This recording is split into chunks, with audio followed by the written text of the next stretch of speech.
I never thought I'd be writing about my marriage falling apart at 34. For 7 years, my wife and I shared what I believed was a perfect life. We had our careers, a beautiful home in Colorado, and everything seemed to be going exactly as planned. We met in our mid-20s, dated for 2 years, and got married when she was 23 and I was 28. Last spring, my world changed when I lost my father unexpectedly to a stroke. The following months were incredibly difficult. My wife and I spent most evenings at home, often just sitting together watching shows or movies. I wasn't in the best place emotionally, but I thought we were supporting each other through it. The first sign that something was wrong came during a work event. My wife went out with some colleagues, including 3 guys from her department, to a local bar about 10 minutes from our house. I didn't think much of it. She'd gone out with work friends before. But when she came home at 3 a.m. with the same colleagues and announced they were heading downtown, something felt off. She didn't return until nearly 6 a.m., which was completely out of character for her. A week later, she told me she was going to a festival with her sister. She left without saying goodbye while I was in the shower. When she came home that evening, she was crying. I immediately tried to comfort her, but her first words shocked me. I want a divorce. We talked that night, and I directly asked if there was someone else. She denied it. She claimed she'd been unhappy for a long time, though she'd never once mentioned any problems with our marriage. After our conversation, she packed some things and went to stay with her sister. For days later, when we met to discuss arrangements for our dog, neither of us could keep him full-time, so he's staying with my aunt. I confronted her again about cheating. This time, she admitted it. She'd been seeing someone from her office for the entire week between that work night out and when she left. She said she thought she was in love with him. When I asked what made him so special, all she could say was that they had a connection. She also mentioned feeling like she was going through some kind of quarter-life crisis, saying she didn't know what she wanted anymore. Within days of leaving, she dyed her hair bright red, started taking motorcycle lessons, and became someone I barely recognized.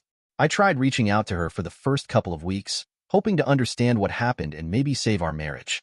But she either ignored my messages or replied with cold, short answers. It was like the last 7 years meant nothing to her. The woman I'd shared my life with, who I'd supported through college and celebrated every milestone with, suddenly treated me like a stranger. At first, I thought maybe it was just a phase, something she'd snap out of once the excitement wore off. But as weeks passed, it became clear this was more than just a temporary lapse in judgment. She still hasn't officially filed for divorce, and neither have I, but she's still seeing him. I can't keep living in this limbo, where I'm technically married but completely abandoned. Sometimes I think about filing for divorce myself, but then I worry I might regret moving too quickly. The hardest part is that I'm not even sure if I want to save the marriage anymore. The person she's become is so different from the woman I married. The upcoming holidays are going to be especially tough, first without my father, and now without my wife. But I'm lucky to have an amazing sister and friends I've known for over 2 decades. They've been my support system through all of this.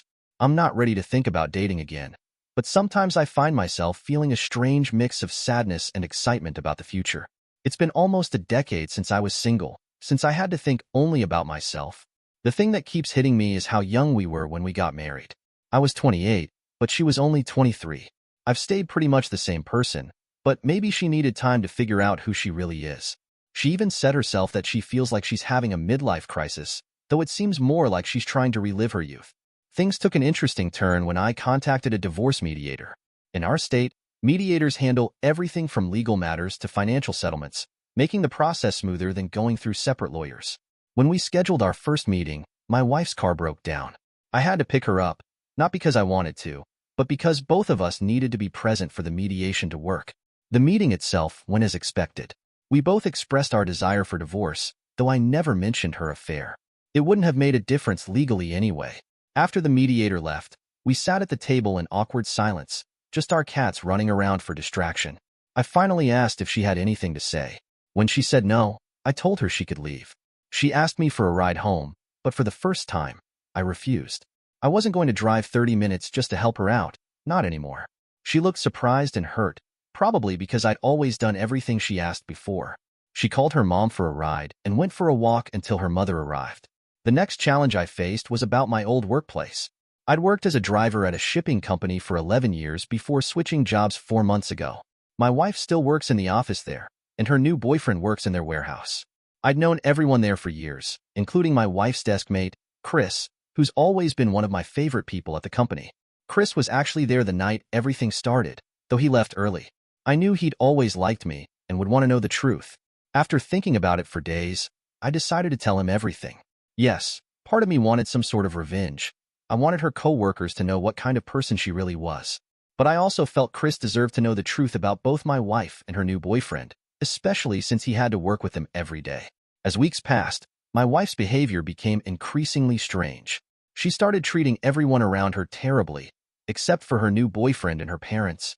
She ignored a heartfelt message from my sister, who she'd claimed she wanted to stay friends with. She even started ghosting her best friend. This same best friend had actually lived with us for 6 months last year after getting out of a bad relationship. She and my wife used to tell each other everything, which made it even more bizarre when my wife started claiming she'd been unhappy in our marriage for years. Her best friend told me that was completely false. My wife had never once mentioned being unhappy with me. Instead, my wife was going around telling everyone we grew apart and had different goals in life. Every time I heard about these lies, I made sure to tell people the truth, that she cheated and left me for another man. Everyone was shocked. No one saw it coming. After about 6 weeks, I finally got some clarity during one of our talks. She admitted she still loved me but said it wasn't fun anymore, not surprising considering my father had just died. She claimed to be in love with her new boyfriend, but with no strings attached. She also confessed she wasn't unhappy with me specifically, but with life in general. That's when everything clicked for me. She cheated, developed feelings for someone else, and used it as an escape from dealing with real life. Once I understood this, I made the choice to let her go completely and focus on myself. I joined a gym and started working out 3 times a week. I reconnected with an old friend from childhood, Sarah, who lost her mother last year. Even though we're just friends, having someone who understands both relationship pain and losing a parent has been incredibly helpful. The last few months have been a journey of mistakes and growth. At first, I made all the classic errors: begging, pleading, getting angry, and feeling completely lost. This went on for about 2 months until I finally got my head straight. I told her I'd be open to talking and maybe even working things out, but I couldn't promise anything. Then I did the hardest thing. I stopped reaching out to her completely. The only times I contacted her were about divorce paperwork or house-related issues. Instead of sitting around feeling sorry for myself, I decided to make changes. I'd always been on the skinny side, so at 34, I started seriously working out for the first time in my life. 4 times a week, without fail, I hit the gym. After 3 months, I started seeing real changes, not just in my body, but in my confidence too. What started as a distraction turned into something that actually made me feel good about myself. The house situation worked out in my favor. I talked to the bank and got approved for a higher mortgage.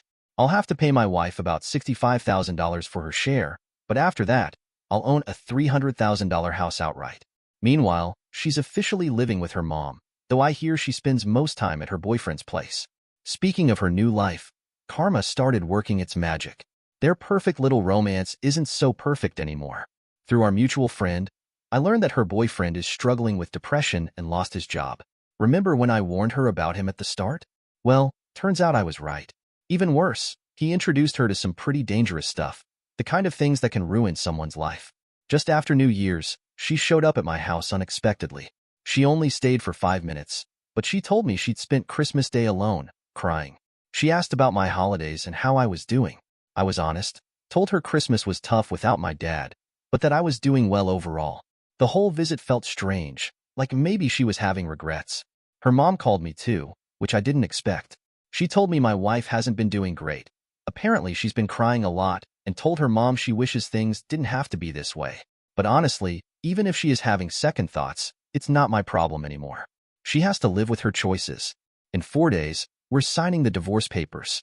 Even though I'm doing better than I ever expected, I'm still human. Sometimes I catch myself feeling sad about what we lost and worried about what she's becoming. But I know it's not my responsibility anymore. Looking back at these past 6 months, I've learned a lot. Sometimes people change, sometimes they show their true colors, and sometimes the person you thought you knew better than anyone becomes a stranger. But I've also learned that you can survive things you never thought you could, and sometimes life's biggest setbacks lead to unexpected growth. I'm not the same person I was 6 months ago. I'm stronger, both physically and mentally. I know what I want and, more importantly, what I deserve. Yes, there are still days when I think about our 7 years together and feel a sting of sadness. But those moments get shorter and less frequent with time. For anyone going through something similar, Trust me when I say it does get better. Focus on yourself, surround yourself with good people, and remember that time really does heal. You might not be able to control what happened to you, but you can control what you do next. As for me, I'm moving forward. The house will be mine. I'm in the best shape of my life, and I'm actually starting to get excited about what the future might hold. Sometimes the end of one chapter is just the beginning of a better one. Thank you for watching. If you enjoyed this story, please hit that subscribe button. Don't forget to give it a thumbs up and share it with friends or family who might enjoy it too. Your support means a lot. And if you have any thoughts, questions, or story ideas, drop them in the comments below. I'd love to hear from you. See you in the next story.